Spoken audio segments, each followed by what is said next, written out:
अगर पैसे में सुख होता तो जितने पैसे वाले हैं सब हाथ उठा के बोल देते कि मैं सुखी हो गया। ये सबके दिमाग में भ्रम बैठ गया है, जितना हम धन एकत्रित कर लेंगे उतना सुखी हो जाएंगे। लेकिन ऐसी दुर्दशा है, क्योंकि तुमसे तो अपनी बात कोई बताएगा नहीं, हमसे सब मिलते हैं, हमें पता है।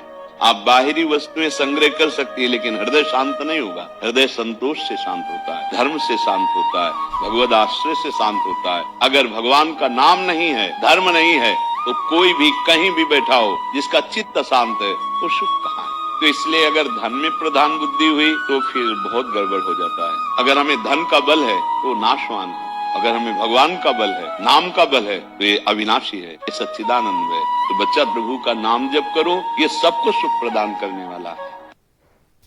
हमारी भक्ति बढ़ रही है, इसकी पहचान है कि आपके हृदय में प्रभु का स्मरण बढ़ रहा है, बिना प्रयास के नाम चल रहा है।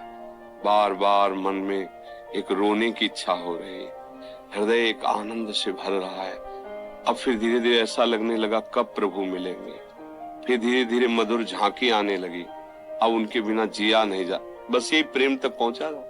कभी लीला गायन, कभी लीला श्रवण, कभी नाम कीर्तन, कभी नाम जप, कभी ठाकुर सेवा, कभी संत संग। ये अभ्यास भजन का है। भजन करते करते ऐसा अभ्यास हो जाए कि हमारा मन प्रभु का कभी भी विस्मरण ना करे, तो जाने भक्ति आ गई है।